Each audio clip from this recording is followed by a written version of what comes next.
ये फिल्म दौरे मुस्तकबिल में शुरू होती है जब दुनिया बहुत तरक्की कर चुकी होती है। हर बुराई जैसे जंग, भूख और जानलेवा बीमारियां खत्म हो चुकी होती हैं। अब दुनिया में ना किसी चीज़ की कमी थी और ना ही कोई लाइलाज बीमारी। सबसे बड़ी बात ये थी कि अब स्पेस ट्रैवल आम हो गया था। हर शख्स आराम से स्पेस में सफ़र कर सकता था।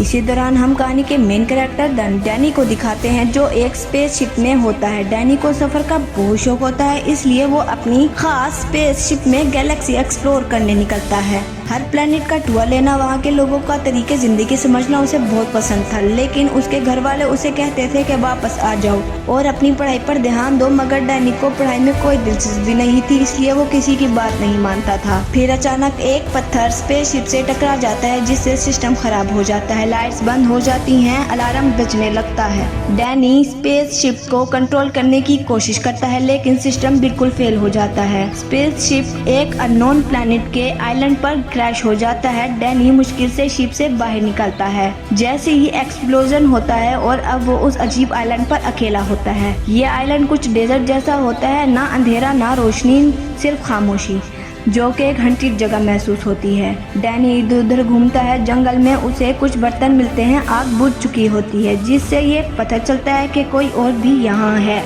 फिर डैनी एक क्रिएचर देखता है जो छुप गया होता है। डैनी उससे बात करने की कोशिश करता है, मगर वो क्रिएचर डर कर भाग जाता है। तभी अचानक एक जोरदार आवाज आती है और एक फौज का सिपाही डैनी के सामने आता है। वो डैनी पर बंदूक तान लेता है, एक अजीब जुबान में चीखता है। डैनी कुछ समझ नहीं पाता। फिर डैनी अपनी बेल्ट से एक डिवाइस निकालता है जो हर जुबान को ट्रांसलेट कर सकता है, मगर सोल्जर उसे वेपन समझकर उस पर फायर करने लगता है और डैनी को गिरफ्तार कर लेता है। वो उसे एक अजीब सिटी में ले जाते हैं जो जमीन पर होती है, लेकिन स्क्रे लगती है।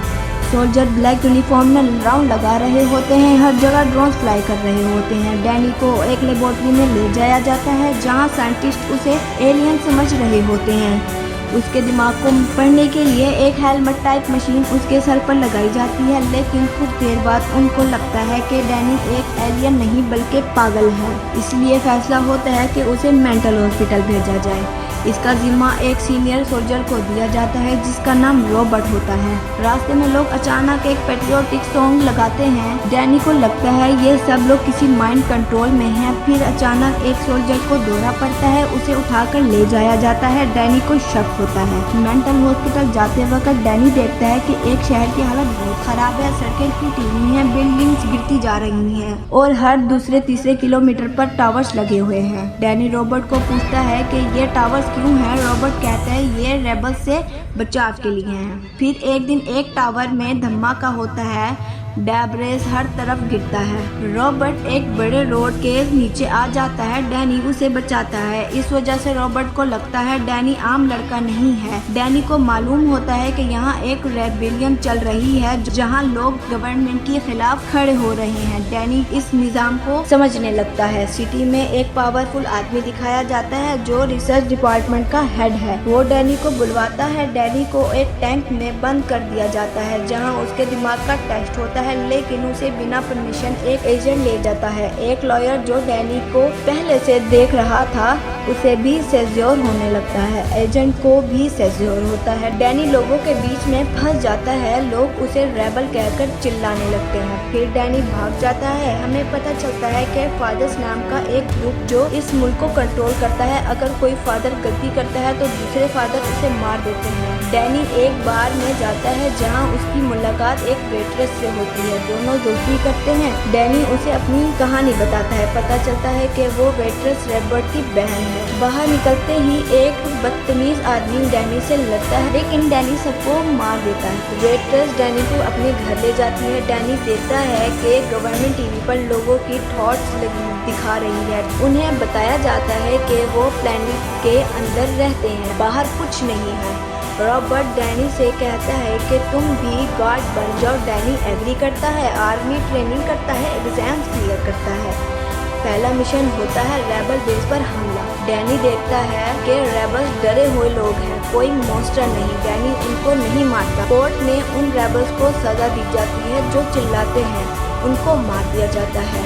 और बाकी को मजदूर बना दिया जाता है। एक रेबल जिसका हाथ मैकेनिकल होता है उसे गैस सूट में जलाकर मार दिया जाता है। डैनी गुस्से में होता है लेकिन चुप रहता है। डैनी आर्मी से रिजाइन करता है लेकिन हेड गोलियां मार देता है। डैनी जख्मी हो जाता है। रेबल उसे ढूंढ कर ले जाते हैं। डैनी जिंदा होता है, उसके जख्म तेजी से ठीक हो जाते हैं। रेबल बताते हैं कि टावर से सिग्नल निकलते हैं जो लोगों के दिमाग को कंट्रोल करते हैं। कुछ लोगों पर ये सिग्नल्स काम नहीं करते, उनको सेज्योर होता है और उन्हें रेबल कहकर मार दिया जाता है। डैनी ये सब जानकर रेबल से मिल जाता है। फिर वो प्लान बनाते हैं टावर उड़ाने का। डैनी टावर में बॉम्ब लगाकर उसे उड़ा देता है लेकिन कुछ साथी मर जाते हैं, सिर्फ डैनी और रेबल बचते हैं। डैनी वेट्रेस के घर जाता है लेकिन पुलिस आ जाती है। डैनी भाग जाता है ताकि रॉबर्ट और वेट्रेस सेफ रहे। बाहर सोल्जर होते हैं। डैनी सबको मार देता है लेकिन हेड रॉबर्ट की बहन को पकड़ लेता है। डैनी सरेंडर कर लेता है। जेल में लॉयर डैनी का राज जान लेता है कि डैनी पर सिग्नल असर नहीं होता। डैनी को जंगल में भेजा जाता है जहाँ वो रॉबर्ट से लड़ता है। डैनी एक क्रेचर को पकड़ता है और छोड़ देता है। फिर वो एक रेड टैंक देखता है जो ब्लैक टैंक को उड़ा देता है। डैनी उस टैंक से निकल जाता है और बॉर्डर पर रॉबर्ट से मिलता है। डैनी उसे खींच लेता है और कहता है मैं तुम्हें एक नई जिंदगी खाना चाहता हूँ। दोनों खुशी खुशी निकल जाते हैं और यहाँ फिल्म खत्म हो जाती है।